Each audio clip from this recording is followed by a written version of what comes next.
E hoje nós vamos fazer a leitura, vamos estudar os versos de 5 a 8.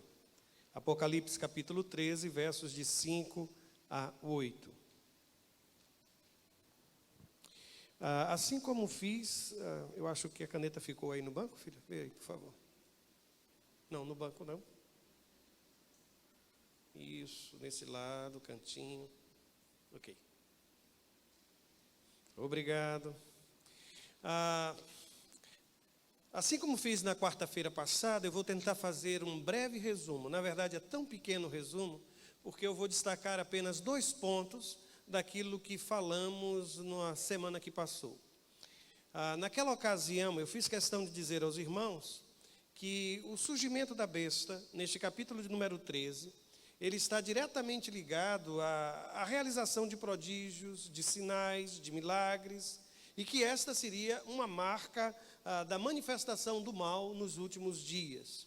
Inclusive, eu fiz um paralelo, não sei se você se recorda, com palavras proferidas por Jesus em seu sermão escatológico lá no Evangelho de Mateus.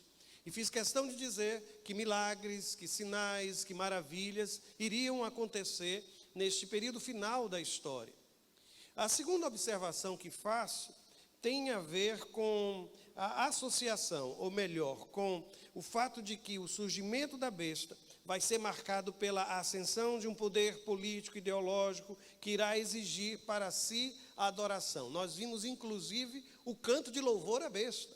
Quem é como a besta? Lembram-se disso? Quem tem tal poder? A semelhança dos cânticos de adoração prestados ao próprio Deus. Inclusive, eu fiz citação aqui do livro dos Salmos.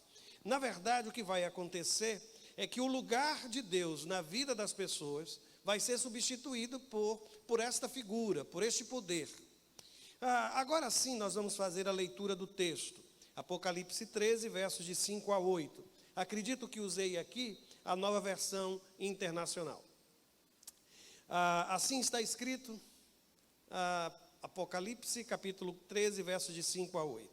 A besta foi dada uma boca para falar palavras arrogantes e blasfemas. E lhe foi dada a autoridade para agir durante 42 meses. Ela abriu a boca para blasfemar contra Deus e amaldiçoar o seu nome e o seu tabernáculo, os que habitam no céu. Foi-lhe dado poder para guerrear contra os santos e vencê-los. Foi-lhe dada a autoridade sobre toda tribo, povo, língua e nação. Todos os habitantes da terra adorarão a besta, a saber, todos aqueles que não tiveram seus nomes escritos no livro da vida do Cordeiro, que foi morto desde a criação do mundo. Eu não sei se você observou, mas as armas usadas pela besta aqui têm a ver com as palavras. Na verdade, as palavras serão as grandes armas da besta. E quando eu penso nisso, eu fico imaginando que houve uma mudança na forma de perseguir a igreja. Durante muito tempo, e no primeiro século especialmente, a igreja foi perseguida pelo poder político de Roma, pelo poder do exército romano. Cristãos eram queimados para iluminar a Via Ápia. Alguns tinham seu corpo costurado com peles de animais, eram colocados dentro do Coliseu, animais eram soltos e eles eram completamente despedaçados. Coisas assim aconteceram. Na verdade, o que a gente observa, e pelo menos eu observo, é que era claramente uma perseguição de natureza física. Mas agora, parece que as coisas mudam. Observem o versículo de número 5 que nós lemos. E observe essa parte inicial do versículo. O que é que diz o texto? A besta foi dada uma boca para falar palavras arrogantes e blasfemas. Às vezes a gente subestima o poder da língua, o quanto uma palavra pode ferir. Às vezes a gente não imagina que a dor causada por uma palavra dura, por uma palavra ríspida, ou pelo silêncio, a gente subestima isso, imagina que isso não incomoda. Isso é tão forte, irmãos, tão forte, que nos últimos dias, a grande perseguição sobre a igreja vai se dar pela palavra, pelo discurso. É bem verdade que aqueles que defendem a interpretação histórica chegaram mesmo a identificar alguns personagens e a identificá-los como a própria figura da besta no passado. Eu não sei quantos aqui tiveram acesso a documentários feitos sobre o tempo do nazismo, os grandes discursos proferidos por Hitler, e como ele conseguia arrebanhar um número enorme de pessoas. Quando naquela ocasião se viu isso, e toda a atrocidade do nazismo, o que se fez? Identificaram naquele momento a figura de Hitler com a figura da besta. Por quê? Porque os elementos pareciam se confundir. Na verdade, para aqueles que adotaram a escola idealista, isso é muito interessante. Por quê? Porque mostra que ao longo da história, alguns personagens, alguns poderes vão se levantar com características semelhantes destas descritas aqui no texto do livro de Apocalipse. Eu já ouvi falar, por exemplo, dos grandes discursos de Fidel Castro. Os irmãos sabem que eu estive em Cuba, lembram-se disso? E eu não passei poucos dias, eu não fiquei em Havana, eu não fiquei no hotel mais chique daquela ilha. Eu pude ficar na casa de cubanos. Eu convivi com o dia a dia daquela gente. Eu fui ao mercado, eu vi aquelas listas, eu vi o que estava sendo oferecido. E é impressionante. O tamanho da praça onde tem aquela grande figura de Che Guevara é enorme. Mas conversando com aquelas pessoas, muitos ligados inclusive ao Estado, eram servidores do Estado, eram obrigados a estarem ali e fazer parte daquela multidão. Eu digo isso porque quando eu escuto muitas associações ou identificações de figuras históricas que passaram, a gente precisa ter muito cuidado para não colocar na palavra, colocar na Escritura aquilo que a Escritura nunca disse. Mas atentem para esta informação. Aliás, não somente no versículo 5. Deixe-me mostrar-lhes o versículo de número 6. No versículo de número 6, vejam aqui. Ela abriu a boca para blasfemar e amaldiçoar. Blasfemar e amaldiçoar. Qual é, portanto, o poder que tem a besta? O poder da palavra, o poder da comunicação. O poder de atacar a igreja pelo discurso. Nós hoje, irmãos, não somos intimidados por uma espada. Já observaram? Nós não somos intimidados pelo poder de um exército. Nós somos hoje intimidados como a igreja, nós somos hoje perseguidos pelas ideias. A igreja hoje tem sido perseguida pelos seus valores. A igreja hoje tem sido questionada pelos seus princípios. E sinceramente, me perdoe, deixa eu lhe perguntar, qual das duas perseguições você acha mais cruel? Tá, agora deixa eu fazer uma segunda pergunta. E qual das duas perseguições tem feito maior mal à igreja? Os irmãos acham que foram aqueles que morreram no primeiro século? Alguns chegaram mesmo a dizer que num primeiro momento, quando a igreja foi perseguida, ou quando a igreja é perseguida, há um certo esvaziamento da comunidade de fé. Porque é como se passasse uma peneira, sabe, irmãos? É como se dissesse, olha, quem está aqui brincando, quem está aqui pensando que cristianismo é hora de recreio, vai sair, não vai ficar. Mas logo depois, aquele remanescente fiel, começa a se expandir. E grandes manifestações de avivamento aconteceram e acontecem em situações de perseguição. Eu me lembro quando vou voltar à referência a Cuba, e eu conversava com algumas lideranças, sabe o que eles disseram? Que a grande preocupação deles era com a abertura, porque não sabiam o que ia acontecer com os cristãos, quando eles tivessem acesso a muitas coisas que até então não têm, não possuem.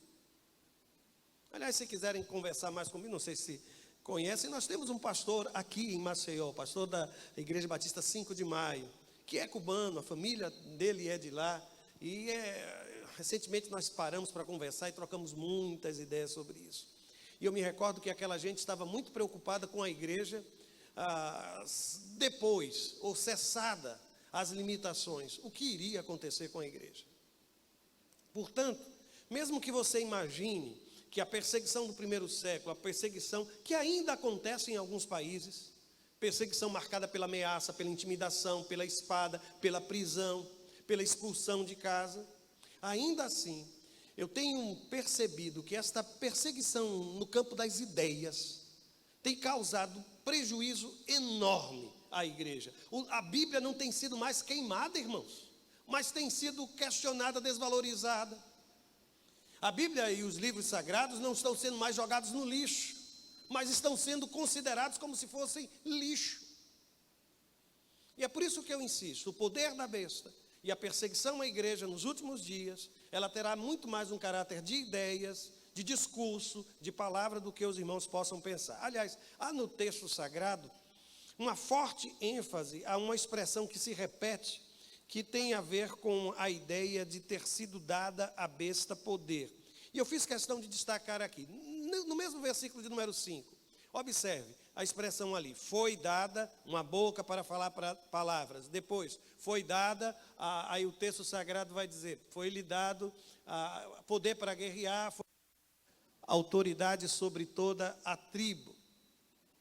Há uma ênfase, portanto, no texto sagrado, a ideia de que a besta, ela tem um poder que lhe foi outorgado.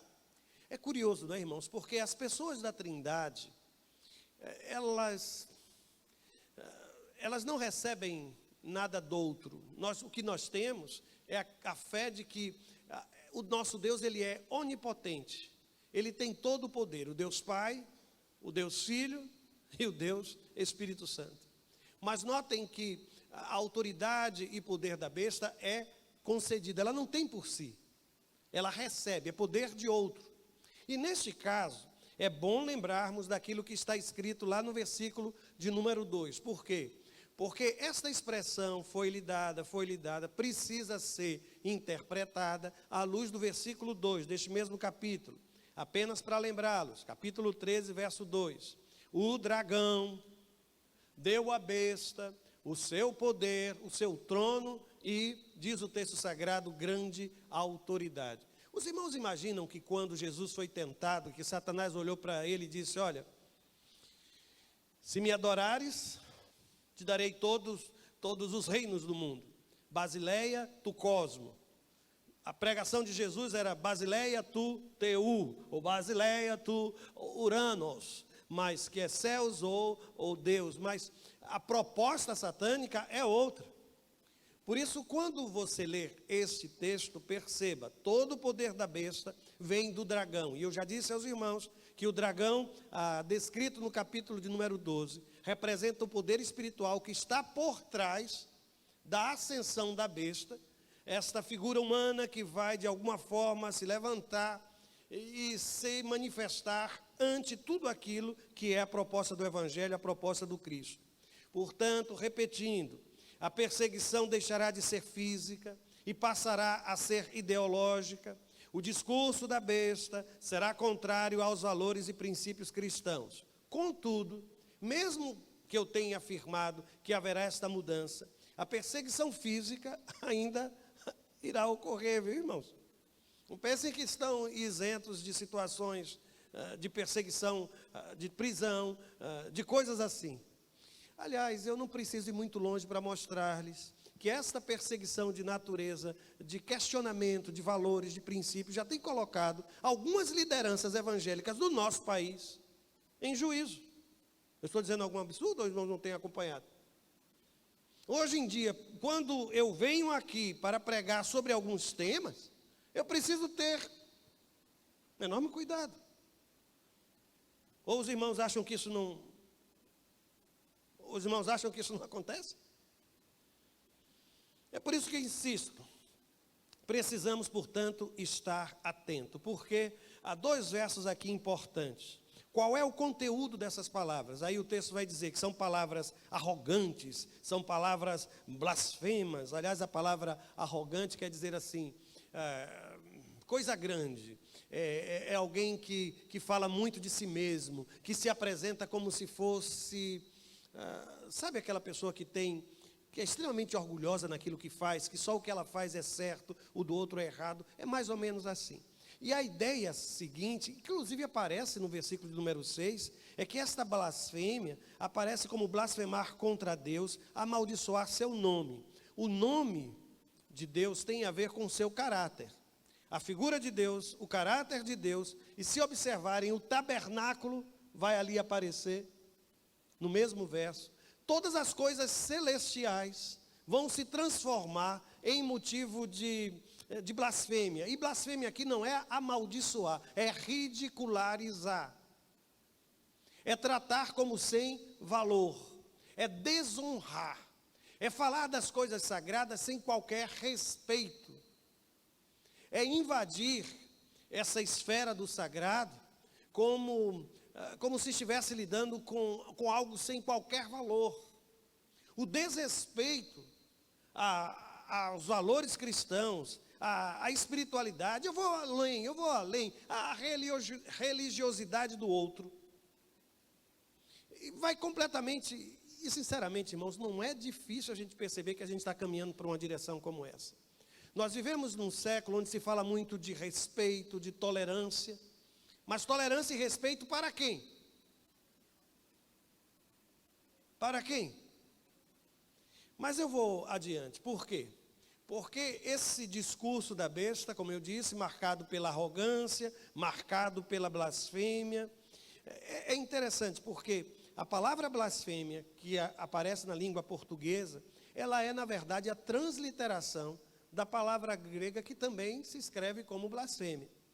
E aqui eu trago uma definição dessa palavra. Lembra-se que eu já citei algumas vezes aqui o Champlin, ele diz o seguinte: temos aqui a transliteração do vocábulo grego, que significa palavras injuriosas, palavras difamadoras, dirigidas contra Deus ou contra os homens.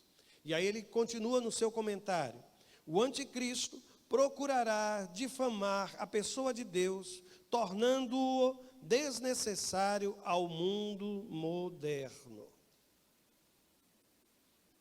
Alguma dificuldade de entender isso? Mas deixe-me ir adiante. Por quê?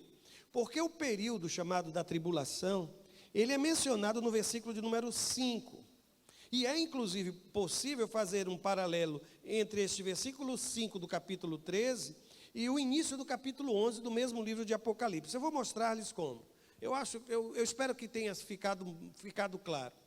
Nesse capítulo 13, no versículo 5, diz que a besta vai agir por um período de 42 meses, correto? Uma conta simples, irmãos.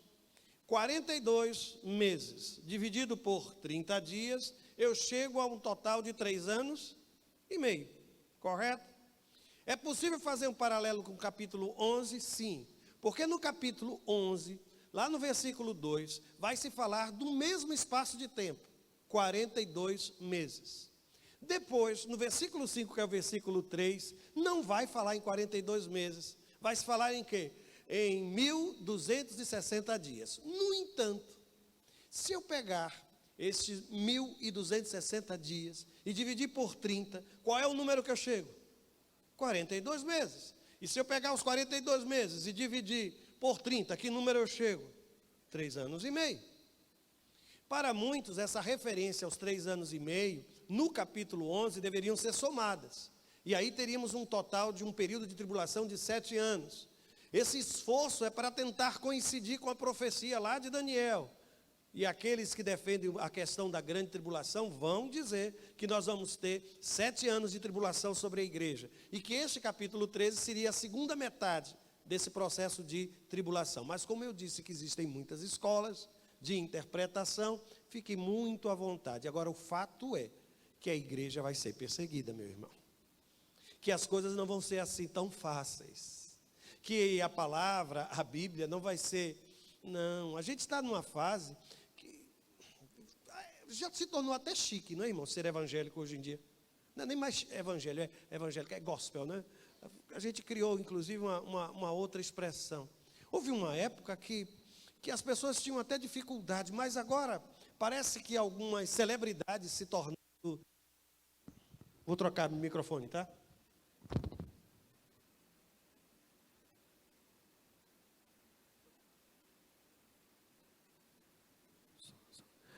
Agora com algumas celebridades abraçando o evangelho, e por favor, eu não acho todos precisam ouvir a palavra, porque se não ouvirem a palavra, não conhecerem Jesus, para onde é que vão, irmãos? Vão, com dinheiro, sem dinheiro, com fama, sem fama, morando em mansão, ou morando numa choupana, vai para o inferno se não conhecer a Jesus como seu salvador pessoal. Então, todos nós precisamos, tanto o rico quanto o pobre, negro, branco, japonês, chinês, africano, americano, suíço. Os suíços também vão, gente. Vão. Aí a gente fica olhando esses países, já viu o índice de suicídio nesses lugares? É impressionante, eles têm tudo, mas o índice de suicídio é alarmante, Mas eu vou voltar para cá. Nesse período, portanto, de tribulação, ainda que possa ser compreendida de formas diferentes, o que a gente tem aqui é uma referência clara, que com o advento do anticristo, o surgimento da besta, a perseguição sobre a igreja vai se tornar ainda mais acirrada, especialmente no que diz respeito ao debate ideológico, teológico, de ideias, de valores, de princípios, e que a igreja precisa estar atenta a tudo isso, porque esta será a arma do demônio, usando lideranças políticas, a figura política do anticristo em nosso mundo. Avanço. Por quê? Porque esta perseguição, que eu estou dizendo que vai acontecer, ela não vai gerar apostasia. Você sabe o que é apostasia, não sabe? Apostasia é quando alguém que se diz cristão, ele deixa a fé cristã e vai adorar a besta. Ele se transforma num apóstata, ele renuncia à sua fé, ele vai caminhar na direção oposta daquilo que foi a sua declaração de fé. Entenderam até aqui? O texto não vai falar de apostasia. Aliás, um outro comentarista, ele vai dizer o seguinte: a meta primordial da besta é desviar as pessoas de Cristo. O que ela tenta fazer com perseguição feroz. E depois completa, ela os vence, mas nesse contexto, isso não significa que consegue desviar a sua lealdade de Cristo para a besta, mas consegue persegui-los terrivelmente. Onde é que está escrito que os que são de Jesus, quem é que vai ser perseguido, vai ser atingido pela besta? Versículo de número 8. Aqueles que vão cair diante do poder da besta, no versículo de número 8, eu só destaquei aqui uma parte dele, mas seria até interessante, eu vou fazer a leitura. Todos os habitantes da terra, lembram-se disso?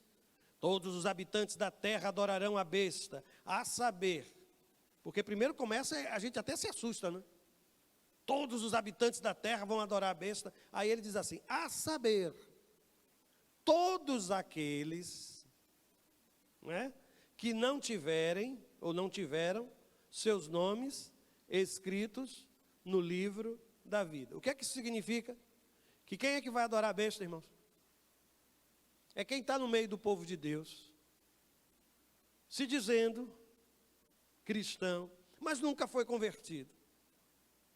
O que o texto está dizendo é que um homem de Deus, com fé genuína, com dedicação real, não vai ser arrastado. E aí o interessante é que às vezes a gente se assusta quando lê o texto, porque no texto que eu li, eu não sei se os irmãos se lembram, veja o versículo 7, eu não vou apresentá-lo aqui, mas você está com a Bíblia aberta. Ele começa dizendo que foi-lhe dado o poder para guerrear contra os santos, e o que, irmãos, depois? E o que? Os santos vão ser vencidos, irmãos? Não é o que está escrito? Alguém uma vez perguntou-me sobre isso, achando que havia uma contradição. Por quê? Porque se você for ler o capítulo 15, versículo de número 2, vai estar escrito assim: vi algo semelhantemente a um mar de vidro, misturado com fogo e de pé, junto ao mar, os que tinham vencido a besta, a sua imagem e o número do seu nome. E aí perguntaram-me, pastor, finalmente foram vencidos ou venceram? Você já aprendeu que quem foi arrastado pelo discurso da besta? Aqueles que não tinham seus nomes escritos no livro da vida. Mas o que aconteceu com aqueles que verdadeiramente eles foram vencidos? Aqui uma coisa curiosa, irmãos. Vejam o capítulo 12, versículo 11, talvez responda. Eles o venceram pelo sangue do Cordeiro e pela palavra do testemunho que deram, diante da morte, não amaram a própria vida. O que é que o texto está dizendo? Que eles tiveram as suas vidas ceifadas, mas a morte de um homem de Deus, de uma mulher de Deus, preservando a sua fé, não é perda, irmãos. Não fomos vencidos, não seremos vencidos. E aí o texto está dizendo que venceram pelo sangue do Cordeiro, pela palavra do testemunho que deram diante da morte, não amaram a própria vida. E aqui a minha grande preocupação, porque eu sei que as nossas comunidades, elas são muito inchadas, sabem, irmãos? Estão. Não fique chocado com o que o pastor está dizendo. Estão muito inchadas, irmãos. Olha, essa história de joio e trigo, de que a rede que pesca todo tipo de peixe e que só no final vai ser separada, quem contou não fui eu. Quem contou foi Jesus. Você está pensando que pelo fato de você vir todo domingo, que direitinho, bonitinho, alguém já disse que a gente vai ter algumas surpresas lá no céu, a gente vai chegar lá e vai dizer, você é aqui, eu não acredito. Eu não acredito, eu nunca imaginei que você pudesse estar aqui. A outra grande surpresa é que eu vou estar lá. Eu estou aqui, depois de tudo quanto eu fiz.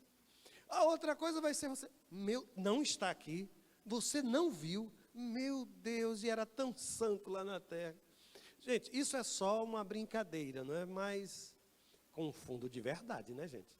Com um fundo de verdade, porque o que o texto está dizendo é que em meio à perseguição, muitos serão, sim, serão levados, arrastados, vão defender uma fé que vai perder de vista os princípios das Escrituras e vão se tornar extremamente alinhados ao discurso da besta. No entanto, aqueles que verdadeiramente estão com o Senhor, ainda que venham a morrer, a pagar um alto preço pela vida, esses permanecerão fiéis. E aí é onde está a nossa vitória, irmãos. Aí é onde está a nossa vitória. Bom, mas a profecia de João também aponta na direção de uma espécie de um governo único, que muitos já tentaram identificar quando houve toda a unidade na Europa. Lembram-se daquela coisa? Naquela época saíram tantos artigos, tantos sermões naquela direção, no mercado comum europeu, de isso e daquilo. Pois bem, por que tanta coisa foi dita naquela época? Porque no texto sagrado, a profecia de João aponta para um governo único que terá todas as nações debaixo de sua autoridade. Onde é que isso parece ser sugerido? No versículo 7 está escrito assim: foi-lhe dada autoridade sobre toda a tribo, povo, língua e nação. Ninguém está inventando. O que está escrito no livro de Apocalipse é isso. Por isso que tem muita gente assustada. É por isso que alguns têm se preocupado. É por isso que outros têm dito que nós estamos vivendo cada vez mais perto do retorno do nosso Senhor. Porque há uma movimentação internacional nessa direção, pastor?